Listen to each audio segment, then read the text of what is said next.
ஓம் முருகா போற்றி. ஓம் சரவண பவ. என் அன்பு குழந்தையே, நான் உன் வீட்டிற்கு வந்துவிட்டேன். நான் உன்னை கவனித்து கொண்டு இருக்கின்றேன். தினமும் உன் முகம் வாடி போகிறது. எதனால்? என்னிடம் நீ வைத்த வேண்டுதல்கள் நடக்குமா நடக்காதா என்று கொஞ்சம் நம்பிக்கை குறைவோடு நீ சிந்தித்து கொண்டிருக்கின்றாய். என் மீதான நம்பிக்கையும் உனக்கு குறைந்து விட்டது. அந்த எண்ணம் உனக்கு எதிராக மாறிவிடும். எனவே நம்பிக்கையை கைவிட்டு விடாதே, முயற்சியை கைவிடாதே. உன் வீட்டிற்கு வந்துவிட்ட என்னிடம் இன்முகத்தோடு எப்பொழுதும் பேசு. நான் உனக்காக காத்திருக்கின்றேன். நீ எப்போது என்னிடம் வந்து முழு மனதோடு பேசுவாய் என்று. நீ இப்போது உன் மனதில் ஒரு நல்ல காரியம் செய்ய வேண்டும் என்று நினைத்து கொண்டிருக்கின்றாய் அல்லவா? நிச்சயம் அதை உன்னால் செய்ய முடியும். அதை உடனே அதற்கான ஏற்பாடுகளை செய். அது நிச்சயம் நன்மையில் முடியும், பல லாபங்களை தரும். உன் வீட்டில் கூடிய சீக்கிரம் ஒரு நல்ல நிகழ்வுக்காக காத்திருந்தாய். அதுவும் நிச்சயம் நிகழப்போகிறது. உன் நல்ல எண்ணங்கள் உன் வாழ்வில் ஒவ்வொரு நன்மையாக நடக்கப் போகின்றன. உன் நல்ல எண்ணங்களுக்கு அது நான் கொடுக்கும் பரிசு. நடந்து முடிந்த எதையும் ஒருபோதும் நீ கவனிக்காதே. அதை நீ மறந்துவிடு. நடந்தது நடந்து முடிந்து விட்டது. இனி நடக்கப் போவதை நீ பார். நிச்சயம் உன் வாழ்வில் பல நல்ல மாற்றங்கள் வந்து கொண்டிருக்கின்றன. பல சந்தோஷங்கள் காத்திருக்கின்றன. மகிழ்ச்சி நிலைத்து நிற்கப் போகிறது. எதை எப்படி செய்து முடிக்க வேண்டும் என்பதில் மட்டும் நீ கவனமாக இரு. உன் பிரார்த்தனை மற்றும் விரதத்தின் பலனாக உனக்கு தருவதற்கு என்று ஒன்று எடுத்து வைத்திருக்கிறேன். விரைவில் உனக்கான சரியான காலம் சூழல் எல்லாம் உருவாக்கப்பட்டு அது உந்தன் கையில் வந்து சேர்க்கப்படும். உனக்கு எது கிடைக்க வேண்டுமோ அதை யார் தடுத்தாலும் உன் கைகளில் வந்து சேரும். உன்னுடைய விரத காலங்களில் முன்பை விட இப்போது நல்ல நிலையில் இருக்கின்றாய். நான் உன்னோடு இருப்பதை நீ நிச்சயம் உணர்ந்திருப்பாய். உன் வாழ்க்கையில் நீ மென்மேலும் உயர்வதற்கான நல்ல காலத்தை நீ நெருங்கிவிட்டாய். அதற்கான ஏற்பாடுகளை இப்பொழுதே நீ செய்ய தொடங்கு. நிச்சயம் நீ நினைத்த மாதிரியே அந்த நல்ல காரியம் உன்னால் இன்றே நடைபெறுகட்டும். என் ஆசை உனக்கு எப்போதுமே இருக்கும் என்பதை நீ மறந்து விடாதே. என் மீது பாரத்தை போட்டுவிட்டு அந்த நல்ல காரியத்துக்கான முதல் வேலையை, முதல் பிள்ளையார் சுழியை நீ போட்டுவிடு. நிச்சயம் அது பல வெற்றிகளை குவித்து தரும். உனக்கு நன்மைகள் நடந்து கொண்டே இருக்கும்படி நான் மாற்றி அமைத்து தருகிறேன். அதற்கான கால நேரம் எல்லாம் வந்துவிட்டது. யார் தடுத்தாலும் இது நிச்சயம் நீ செய்ய வேண்டும். ஏனென்றால் உனக்கான காலம் இது. இது சரியான நேரம். உனக்கான காலம் கனிந்து வந்துவிட்டது. உன் மனதில் நினைத்ததை நீ செய்ய வேண்டிய நேரம் இது. கவலைப்படாதே. உனக்கு துணையாக நான் இருக்கின்றேன். எதுவும் சாத்தியம்தான். நான் உன்னுடன் இருக்கையில் நான் இருக்கின்றேன், நான் பார்த்து கொள்கிறேன் என்று சொல்வதற்கு ஒருத்தர் கூட இல்லாத பட்சத்தில் நான் உனக்கு துணையாக இருக்கிறேன். நீ செய். அது நிச்சயம் நன்மையில் முடியும். எனக்கு ஒருவர் இருக்கிறார், என் அப்பா இருக்கிறார் என்ற நம்பிக்கையோடு இதை நீ செய்ய தொடங்கு. எனக்காகத்தானே காத்திருந்தாய். நானே உன் வீட்டிற்கு வந்து விட்டேனே. பிறகு ஏன் குழப்பம்? செய். நிச்சயம் அது நன்மையில் முடியும். உன்னை காண வந்து விட்டேன். இனி எல்லாமே உன் வாழ்க்கையில் நல்லது நடக்க நான் உனக்கு துணையாக இருக்கிறேன். என்னுடைய விபூதியை எடுத்து நீ பூசிக்கொள். நிச்சயம் அது உனக்காக மட்டுமே இருக்கிறது. அது உனக்கு துணையிருந்து நீ செய்ய வேண்டிய காரியத்தில் எல்லாம் நிச்சயம் நல்லது நடக்கும்படி அதுவே உனக்கு துணையாய் இருக்கும். உனக்கு வெற்றி நிச்சயம். கடவுள் உன்னோடு இருப்பேன். நான் இருக்கின்றேன், நான் பார்த்து கொள்வேன் எனும் உன்னுடைய நம்பிக்கை ஒரு நாளும் வீண் போகாது. நிச்சயமாக நான் உன்னை பல சூழல்களிலிருந்து, கஷ்டமான இக்கட்டான சூழல்களிலிருந்து நான் உன்னை பார்த்து காத்து கொண்டு வருகிறேன். என் குழந்தையே, நீ எப்போதும் தைரியமாக இருக்க வேண்டும். வாழ்வில் சில விஷயங்களை நீ பூதகாரணமாக கற்பனை செய்து அச்சம் கொண்டிருக்கின்றாய். அப்பா, என்னால் முடியவில்லை என்று என்னிடம் வந்து புலம்புகின்றாய். கவலைப்படாதே. நான் உனக்கு துணை நிற்கின்றேன். என்னுடைய கரங்கள் உன்னை நிச்சயம் காப்பாற்றும். என் துதி உன்னை எப்போதும் உறுதுணையாக இருந்து உன் அருகிலேயே இருந்து உனக்கு பக்க பலமாக உனக்கு தேவையானவற்றை எல்லாம் செய்யும். என்னுடைய உதியை எடுத்து நீ பூசிக்கொள். உனக்கு நல்லது நடக்கும். நான் பார்த்து கொள்கிறேன். நீ தைரியமாக இரு. நினைத்ததை செய்து நீ நிச்சயம் அதில் வெற்றியும் முடிவாய். கண்டிப்பாகவே நான் சொன்னது உனக்கு நடந்தே தீரும். எண்ணங்கள் தான் நமது எதிர்காலத்தை தீர்மானிப்பதில் மிக பெரிய பணியை செய்கின்றன. ஒருவரை பற்றி நமக்கு ஏற்படும் நல்ல சிந்தனையோ கெட்ட சிந்தனையோ அவரை தீர்மானிப்பதில்லை, நம்மையே தீர்மானிக்கின்றன. எனவே வாழ்க்கையில் வெற்றி பெற விரும்புகிறவர் என்றும் எப்போதும் எல்லா நேர்மறையான சிந்தனையையே நாம் வளர்த்து கொள்ள வேண்டும். அப்படி இருந்தால் நமக்கு எதிர்ப்புறம் இருப்பவரும் வளர்வார், நாமும் வளர்ந்து எல்லோரும் போல நன்றாகவே இருப்போம். நிம்மதி நம்முடன் எப்போதுமே நிலைத்திருக்கும். குழந்தையே, ஒருவர் வியாபாரம் செய்ய முடிவெடுத்து தன்னுடைய குருவை நோக்கி சென்றார். செய்யலாமா வேண்டாமா என்று தீர்மானிப்பதற்காக அவரிடம் கேட்பதற்காக சென்றார். தம்முடைய ஊருக்கு வந்த சன்னியாசி ஒருவரை சென்று சந்தித்து தனது நிலைமையை சொல்லி புலம்பினான் ஒரு வியாபாரி. நீ வியாபாரம் செய்ய வேண்டும் என்று முடிவு செய்தது தவறல்ல, என்ன வியாபாரம் செய்ய வேண்டும் என்று முடிவு செய்ததுதான் தவறு. மக்களுக்கு எது அன்றாடம் தேவைப்படுகிறதோ, எது வாங்க வாங்க தீர்ந்து போகின்றதோ அதை நீ வியாபாரம் செய். உன் பிரச்சனை முடிவுக்கு வரும். நான் வடக்கே யாத்திரை செல்கின்றேன். 2 மாதங்களில் திரும்ப வருவேன். அப்போது வந்து என்னை மீண்டும் பார் என்று ஆசை கூறிவிட்டு சென்று விட்டார். இவனுக்கு அப்போதுதான் உண்மை புரிந்தது. மக்களின் தேவையை அறிந்து கொள்ளாமல் நமக்கு சுலபமாக இருக்கிறது என்று நாம் முடிவு செய்து இத்தனை நாள் வியாபாரம் செய்து வந்தோம். அதனால்தான் தோல்வியும் ஏற்பட்டது என்று உணர்ந்து கொண்டான். தொடர்ந்து தனது மனைவி மற்றும் நலம் விரும்பிகளுடன் ஆலோசித்து அந்த ஊரில் ஒரு காய்கறி கடையை திறந்தான். பக்கத்து ஊர்களுக்கு சென்று காய்கனி வகைகளை வாங்கி வந்து தனது கடையில் நியாயமான விலைக்கு விற்றான். இதைத் தொடர்ந்து வியாபாரம் சூடு பிடிக்க ஆரம்பித்தது. அவனுக்கு வாடிக்கையாளர்களோ பெருகினர். துறவியின் வாக்கு பழித்ததை எண்ணி அவன் மகிழ்ச்சி அடைந்தான். அவருக்கு மானசீகமாக நன்றியும் கூறினான். இந்த நிலையில் இவனது வியாபாரத்தை பற்றி கேள்விப்பட்ட பக்கத்து ஊர் செல்வந்தர் ஒருவர் இவனது கடைக்கு எதிரே இருந்த ஒரு காலி நிலத்தை வாங்கி அந்த இடத்தில் மிக பிரம்மாண்டமான கட்டிடம் ஒன்றை கட்ட ஆரம்பித்தார். தனது கடைக்கு எதிரே புதிய கட்டிடம் ஒன்று கட்டப்படுவதை பார்த்த இவன் என்ன ஏது என்று விசாரித்த போது மிக பெரிய பலசரக்கு கடை ஒன்று அங்கு வரப்போவதாகவும் அங்கு காய்கறி முதல் மளிகை சாமான்கள், வீட்டு உபயோகப் பொருட்கள் என அனைத்தும் கிடைக்கும் என்றும் கூறினார்கள். அதை கேட்ட இவனுக்கு அடிவயிறோ கலங்கியது. இத்தனை ஆண்டுகள் நஷ்டத்தில் வணிகம் செய்து வந்தோம். இப்போதுதான் ஓரளவு வியாபாரம் சூடு பிடிக்க ஆரம்பித்திருக்கிறது. இந்த நிலையில் இப்படி ஒரு போட்டியா? நான் என்ன செய்வேன் என்று தத்தளித்தான். இந்த கடை கட்டி முடிக்காவிட்டால் எல்லோரும் இதற்குதானே செல்வார்கள். என் கடையை யார் எட்டி பார்ப்பார்கள்? இறைவா, இது என்ன சோதனை என்று கலங்கி தவித்தான். இந்த நிலையில் அந்த சன்னியாசியும் தனது யாத்திரை முடித்து திரும்பினார். அவரிடம் சென்று நடந்ததை விளக்கி, நான் இப்போது என்ன செய்ய வேண்டும் என்றார். ஒன்றும் வேண்டாம், நான் சொல்வதை போலவே செய். தினமும் காலை உன் கடையை திறக்கும் போது இன்று எனக்கு வியாபாரம் நன்றாக நடக்க வேண்டும் என்று கடவுளை பிரார்த்தனை செய். அப்படியே எதிர்ப்புறமும் திரும்பி அந்த புதிய கடையிலும் நன்றாக வியாபாரம் நடக்க வேண்டும் என்று பிரார்த்தனை செய். ஒப்புக்காக பிரார்த்திக்காமல் மானசீகமாக அதை விரும்பு. நல்லதே நடக்கும் என்றார். என்ன இப்படி சொல்கிறீர்களே என்று அவரும் ஒரு நிமிடம் குழம்பி போனார். என்னது, எனது போட்டியாளரும் நன்றாக இருக்க வேண்டும், அவருக்கும் வியாபாரம் நன்கு நடக்க வேண்டும் என்று பிரார்த்திப்பதா என்று கேட்டார். ஆமாம், நீ அவருக்கு கூறும் ஒவ்வொரு வாழ்த்தும் நல்ல எண்ணமும் உனக்கே பன்மடங்காக திரும்ப வரும். அதே போல அவருக்கு நீ தீமை நினைத்தால் அதுவும் உனக்கே திரும்ப வரும் என்றார். அதே போல அவர் எங்கேனும் சந்திக்க நேர்ந்தால் ஒரு போட்டியாளரை பார்ப்பது போல் பார்க்காது, ஒரு நண்பரை நலம் விரும்பியை பார்ப்பது போல பார்த்து ஒரு புன்னகை செய் என்றார். அந்த சன்னியாசி மீதும் அவரது வார்த்தைகள் மீதும் இவனுக்கு பெரும் மதிப்பு உண்டு என்பதால் அவள் கூறியதைப் போலவே தினமும் முழு மனதுடன் தனக்காகவும் அந்த எதிர்கடைக்காரருக்காகவும் பிரார்த்தனை செய்து வந்தாள். அந்த எதிர்கடைக்காரரை பார்க்கும் போதெல்லாம் புன்னகை செய்தும் வந்தான். இதன் பயனாக நாளடைவில் இருவரிடமும் ஒருவித நட்பு ஏற்பட்டுவிட தனது கடைக்கு காய்கறிகளை கொள்முதல் செய்யும் பொறுப்பை இவரிடம் விட்டுவிட்டார் அவர். விளைவு, இவனுக்கு பன்மடங்கு வியாபாரம் கிடைத்தது. நாளடைவில் இவன் கடையும் வளர்ந்து ஒரு மிகப்பெரிய காய்கறி சந்தையாகவே மாற்றிவிட்டான். ஒரு நேர்மறையான அணுகுமுறை, மனோபாவம் எந்த அளவு அவரது வாழ்க்கையை மாற்றியிருக்கிறது என்று பாருங்கள். நாம் இந்த உலகத்தில் தனியாக இல்லை.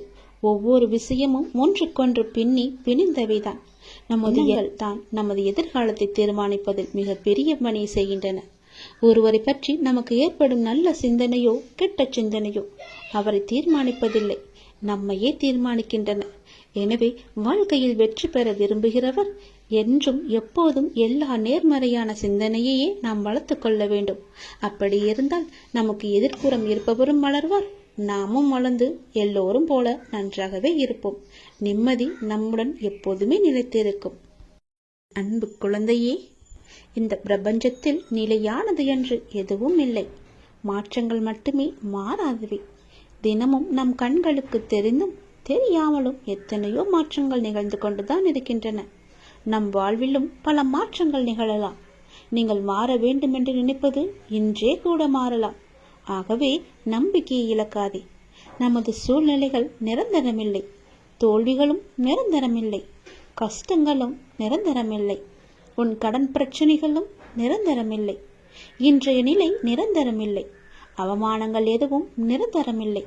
கஷ்டங்களும் கவலைகளும் கூட ஓடோடிவிடும். இவை அனைத்துமே மாறக்கூடியவை. அனைத்திற்கும் தீர்வு உண்டு. நீ என்னை நம்பினாய். என்னால் தீர்க்க முடியாத பிரச்சனைகளே இல்லை. நிறைவேற்ற முடியாத பிரார்த்தனைகள் இல்லை. மாற்ற முடியாத சூழ்நிலைகள் இல்லை. முழுமையாக என்னை நம்பு. உங்களுக்கு ஒன்று தாமதமாகிறது என்றால் அதை முழுமையாக ஏற்றுக்கொள். காரணமில்லாமல் இங்கு எதுவுமே நிகழப்போவதும் கிடையாது. இதை நீ இப்போது கேட்டுக்கொண்டிருப்பதற்கும் மிகப்பெரிய ஒரு காரணம் இருக்கலாம். எல்லாமே நன்மைக்கே. நம்பிக்கையோடு நீ பிரார்த்தனையை மட்டும் செய். உங்கள் வாழ்வில் நிச்சயமாகவே மாற்றங்கள் ஏற்படும். நீ கேட்டபடியே நல்ல மாற்றங்களாக இருக்கும். சிறப்பாகவே நீ வாழ்வாய். என்னுடைய அனுகிரகம் உனக்கு எப்போதுமே கிடைக்கும். உங்கள் வாழ்க்கை மகிழ்ச்சியுடனே இருக்கும். உங்கள் மரியாதை உங்களிடம்தான் இருக்கின்றது. உங்கள் கண்ணியத்தில் தான் இருக்கிறது. உங்களுடைய நடத்தையில் தான் இருக்கின்றது. உங்களுடைய ஒழுக்கத்தில் தான் இருக்கிறது. உங்கள் முன்பு தரும் மரியாதையை வைத்துக்கொண்டு என்ன செய்ய போகிறீர்கள்? உங்கள் பின்னால் என்ன நடக்கிறது என்று கவனியுங்கள். உங்களை சுற்றி என்ன பேசுகிறார்கள் என்பதை உற்று நோக்குங்கள். உங்கள் மதிப்பு உங்கள் கண்ணியத்தின் மூலம்தான் நீங்கள் இல்லாத இடங்களிலும் பிரதிபலிக்கும். அவரா என்பதற்கும் அவனா என்பதற்கும் வித்தியாசம் இருக்கிறதல்லவா? உங்கள் செயல்களில் அது இருக்கிறது. உங்களுக்கென்று ஒரு பெயர், உங்களுக்கென்று ஒரு குணம், உங்களுக்கென்று ஒரு எல்லையை நீங்கள் வைத்துக் கொள்ளுங்கள். எவரையும் எடை போடாதீர்கள். எவரும் உங்கள் முன்னும் பின்னும் வேறு வேறு எடைகளில்தான் காட்சி அளிப்பார்கள். நம்பி விடாதீர்கள். யாரையுமே நீங்கள் நம்பி விடாதீர்கள். பெயரை வைத்துக்கொண்டு என்ன செய்ய போகிறோம் என்று நினைக்காதே. அதுவே உங்களின் ஒரே நிம்மதி.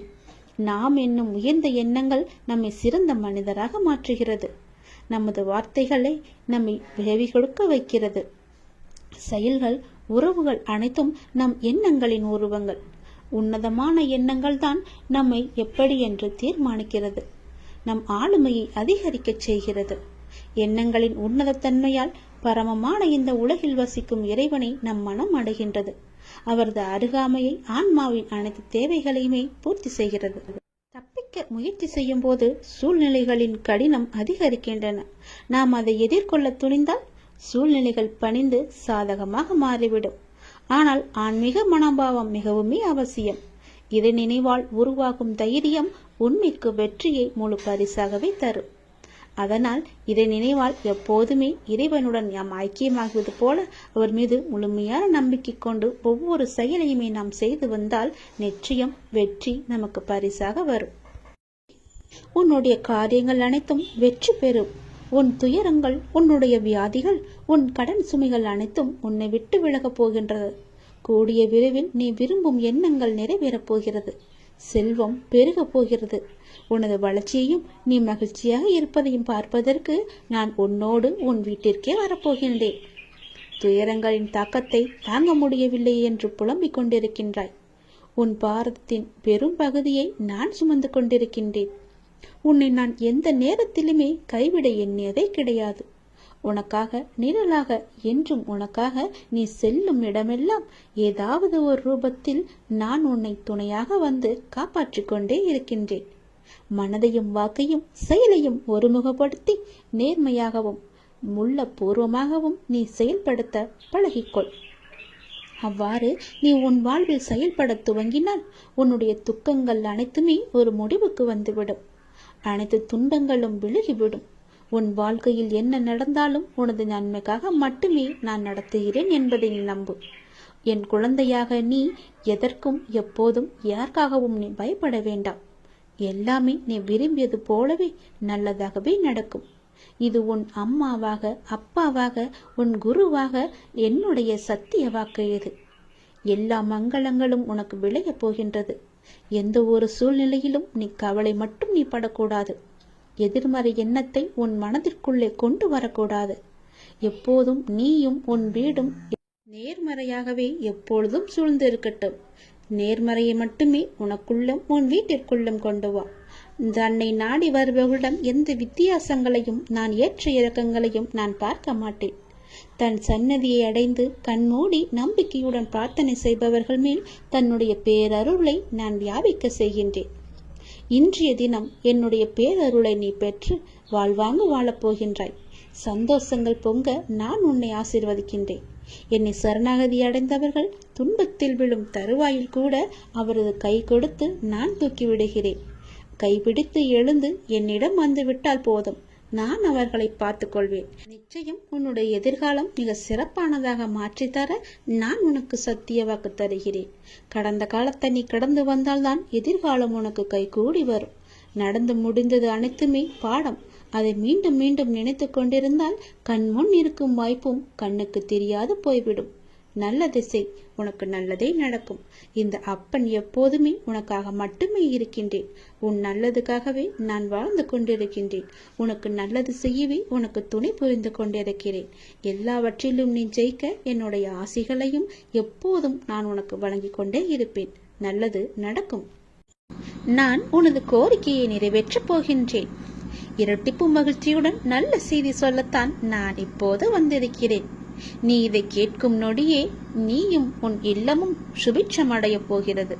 மகிழ்ச்சியும் கிடைக்கப் போகிறது. நீ விரும்பியது எல்லாம் உனக்கு கிடைத்து கொண்டே இருக்க போகிறது. அப்பா உனக்கு நல்ல செய்தி சொல்ல வந்திருக்கிறேன். மன மகிழ்ச்சியுடன் சந்தோஷமாகவே இருக்கிறேன். நீ வாழ்ந்து கொண்டிருக்கும் இந்த தற்போதைய வாழ்க்கை நான் உனக்கு கொடுத்தது. இதில் நீ அனுபவிக்கும் அத்தனையுமே நான் உனக்கு ஆசீர்வதித்து கொடுத்தது. இதை நீ எப்போதும் ஒரு நாளும் மறக்க கூடாது. இதை நீ புரிந்து கொண்டால் மறுகணமே உனது கண்கள் முன்பு நான் தோன்றுவேன். நம்பிக்கையோடு இதை நீ என்னை ஏற்றுக்கொண்டால் மட்டுமே இது சாத்தியமாகும். உன்னை தேடி உனது இல்லம் நாடி உன்னுடன் சேர்ந்து சாப்பிடுவதற்கு நான் வந்து கொண்டே இருக்கின்றேன். எனக்கு பிடித்த உணவை தயார் செய்து வை. உன் வீட்டில் வந்து தங்கி அதை நான் உண்ண போகின்றேன். உன்னை நீ தயார்படுத்திக்கொள். எனது பரிபூரண ஆசீர்வாதம் உனக்கு கிடைக்கப் போகின்றது. அளவில்லாத மகிழ்ச்சி உனக்கு கிடைக்கப் போகின்றது. எனது காலடி படும் நேரம் உன்னுடைய வீடும் நீயும் சுபிட்சம் அடையப் போகின்றாய். இதுவரை இல்லாத அளவு பெருமளவு இரட்டிப்பு மகிழ்ச்சியுடன் நீ சந்தோஷமாகவே வாழப் போகின்றாய். நீ என்னிடத்தில் வைத்த கோரிக்கைகள் எதுவாக இருந்தாலும் அது நிச்சயம் நிறைவேறப் போகின்றது. நீ விரும்பியது எல்லாமே உனக்கு கிடைக்கப் போகின்றது. உன்னை பார்த்து ஏளனமாக சிரித்தவர்கள் எல்லாம் உன்னை பார்த்து வியக்கும் வண்ணம் நான் உன்னை உயர்த்தி வாழ வைக்கப் போகின்றேன். நடப்பது இனி நடக்கப் போவது இதுவரை நடந்தது எல்லாமே என்னுடைய அனுகிரகத்தால் தானே, என்னுடைய துணையால் தானே, என்னுடைய லீலைகள் தானே. அப்படி இருக்கும்போது இனி நடப்பதும் நீ நடந்து கொண்டு இருப்பதும் எல்லாமே என்னுடைய நன்மைகளாக மட்டுமே உனக்கு இருக்கும். நடத்தியதும் நடத்த போவதும் நீ நடப்பவை அனைத்துமே நன்மை தருவதாக மட்டுமே இருக்கும். நம்பிக்கை உன்னிடத்தில் தொடங்கும் போது உன்னை நோக்கி துன்பம் வரவே செய்யாது. என் மீதான நம்பிக்கையை நீ வலுப்படுத்த அந்த துன்பமானது உன்னை கண்டு ஓடோடிவிடும். நீ எப்போதெல்லாம் என் நாமத்தை நீ சொல்லிக் கொண்டே இருக்கின்றாயோ, நம்பிக்கையோடு என்னை நினைத்து உன் வீட்டில் தேபம் ஏற்றுகிறாயோ, அந்த நொடியே உன் வீடு சுபிட்சம் அடையும். என் காலடி உன் வீட்டில் பட்டவுடனே உனக்கான நல்ல நல்ல மாறுதல்கள் எல்லாம் ஒன்றின் பின் ஒன்றாக நடக்கத் தொடங்கும். உன் வீடு முழுவதும் தீப ஒளியாக நான் காட்சி தருவேன். உன் வீடு சுபிட்சமடைய நான் உன் இல்லத்திலேயே தங்கப் போகிறேன். உன் வீடு எப்பொழுதும் தெய்வ கடாட்சம் நிறைந்ததாகவே இருக்கப் போகிறது. நீ கேட்ட செல்வங்களுடன் உன் இல்லத்தில் வந்து நான் தங்கப் போகிறேன். எனக்காக உணவு பரிமாற நீ தயாராக இரு. எனக்கு வேண்டிய உணவை சமைத்து வை. நான் வந்து சாப்பிடுகிறேன். எல்லாமே உனக்கு நல்லதாகவே நடக்கும்.